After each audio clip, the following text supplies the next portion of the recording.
Hey there, Starcraft 2 fans, and welcome to another team game analysis.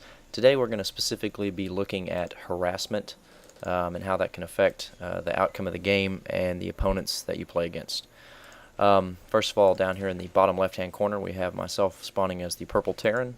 We also have my ally, a Blind Man, spawning as the Teal Protoss player. We have Chase spawning as the Blue Zerg, and Eric C spawning as the Red Terran.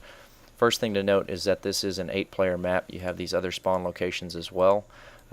Most likely going to be a 4v4 map, but it did pop up for us as a 2v2 map on the ladder. See, first things first is Chase, or my ally, a Blind Man. He's going to go ahead and build down here at the bottom of his ramp. Obviously wants to get a wall going on. I didn't notice this in time. Unfortunately, my supply depot had already started, so I built it at the top of the ramp. Our opponent, Eric C, the Red Terran, he's building his supply depot inside his base, and the Zerg player actually did not fly his Overlord out to scout. That's a bit unusual. However, he's just droning up at this time. He's up to 12 harvesters already.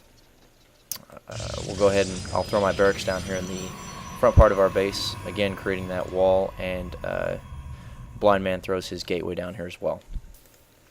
Right now, basically just building up. My plan for this particular match was to go with hellions, put a little bit of pressure on their mineral line, and really it's all about timing. If you can get the hellions in at the right time, typically when they're away from their base and unguarded, you can really do a lot of damage, especially if you have the blue flame upgrade. And the harassment can be done with any race, really.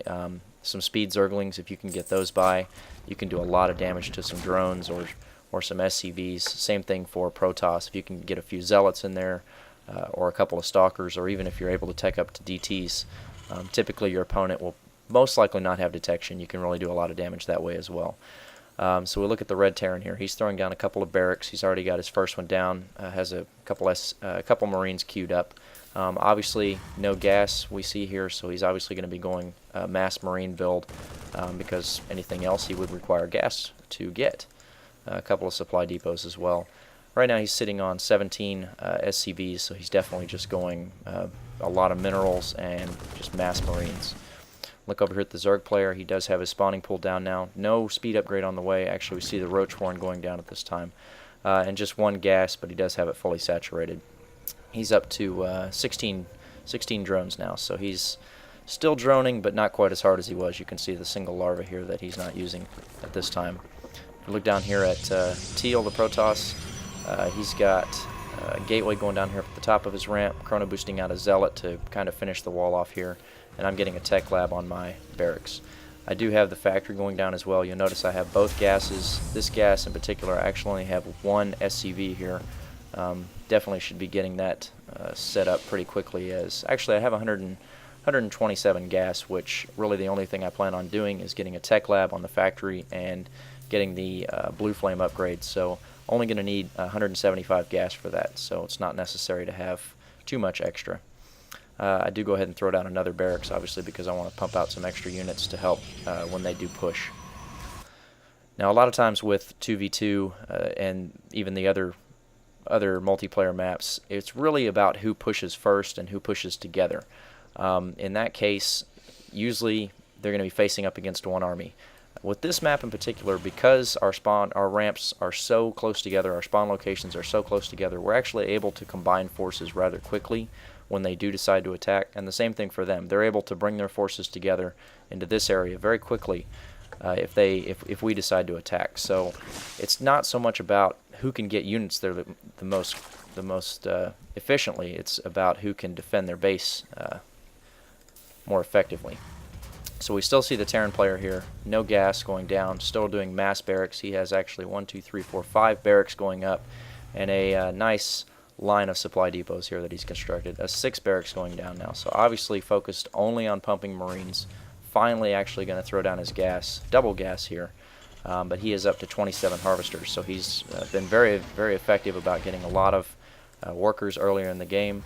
You can see his income reflects that, 800 or so minerals per minute. Look at the Zerg player. He's still working on the Roach Warren. No upgrades yet. Doesn't have his layer, so that's a little peculiar. Mainly just doing a Roach roach push. So we can see they're actually making an attack right now.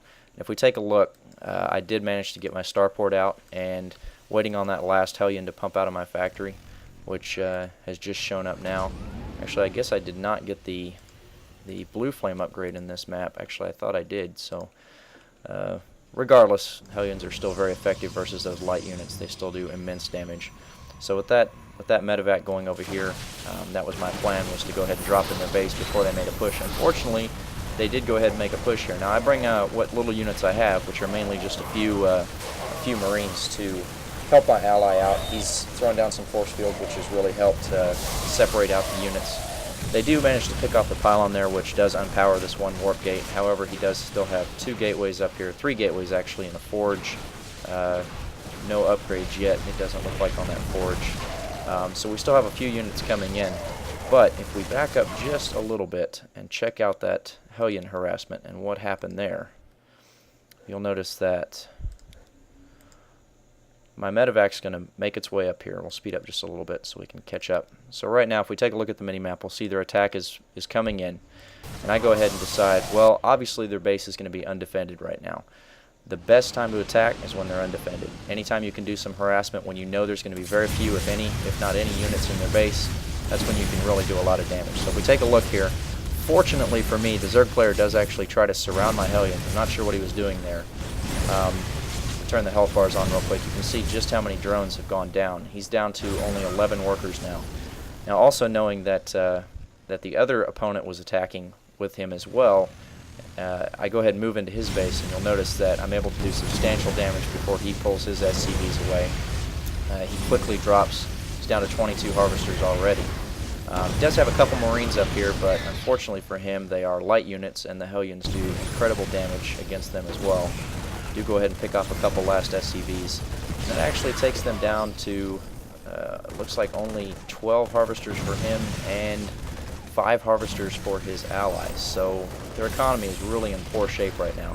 Now the Terran does have the mules, which is going to help him somewhat remain on par with economics, but realistically 12 harvesters versus us having 22 and 24 is not a good spot to be in.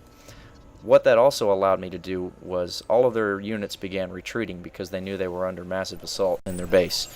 So because they were able to pull back, we were able to successfully defend without actually losing a whole lot of buildings or a whole lot of infrastructure.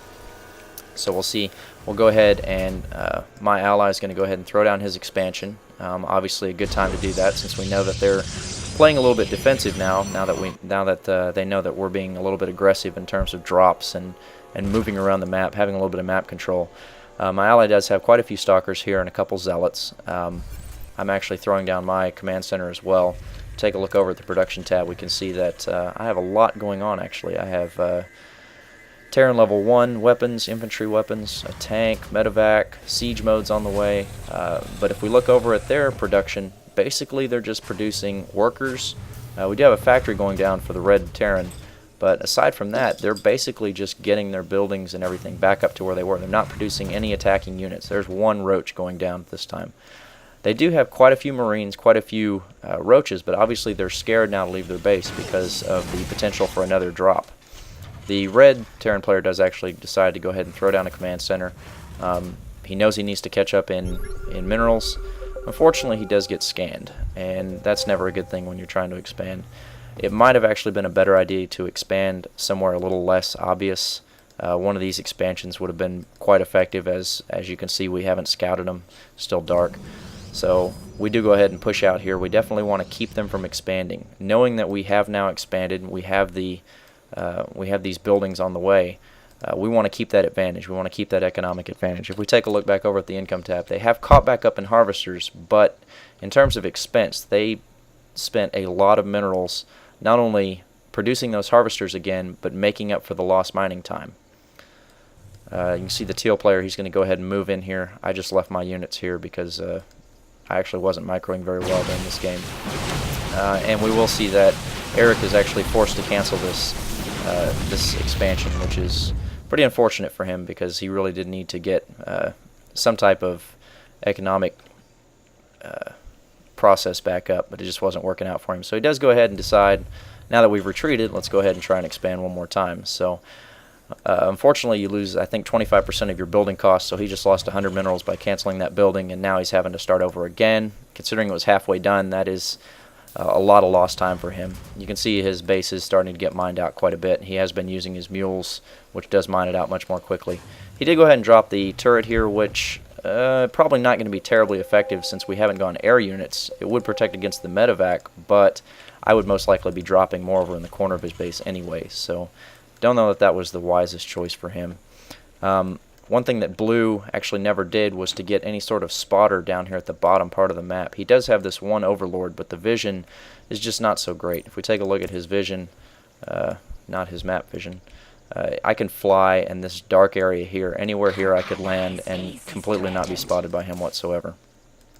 So we do go ahead and push in here knowing that we have a humongous advantage. The Blue Zerg player did actually throw down an expansion, but considering that Zerg should really be expanding much earlier in the game, this was way too late for him. He doesn't use this larva very effectively. He does have 100 and something minerals, but realistically he's just throwing down a ton of roaches just because they're under heavy attack right now. But this far ahead, I have one attack upgrade. My ally has one armor upgrade on his ground units. The Red Terran player doesn't have any upgrades whatsoever. He brings the SCVs over here to repair the Thor, but honestly it's just too many units that we have doing the damage. So in this map in particular, I think the harassment was really effective in terms of putting our opponents on the defensive.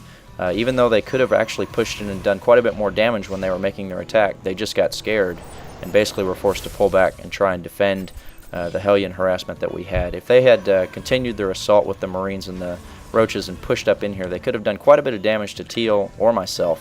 We really didn't have a lot of units at that time to defend, but they just basically realized that if they were to lose that much of their economy, there would be no recovering from that. If we go back here and take a look at when they did actually push out, we can notice that they do significant damage, and we actually end up with very little defense against it. Go forward just a little bit further here. So you can see they're moving down the map here. We'll go ahead and slow this down. And this attack is very effective. You can see they have quite a few Marines. They have 16 Marines, about 10 roaches. That's a pretty sizable force. Now, unfortunately, the blue player does retreat a little bit there. You never want to run away from your ally. Your ally's really going to be in a bad spot, especially these Marines. They're particularly fragile, whereas the roaches are much more robust. You can see where they're attacking the gateway. Probably not the best idea. Definitely want to be pushing for these stalkers. If you can knock out those stalkers, you're going to take out our last line of defense, because I only have 2 Marines. I do have some more in production.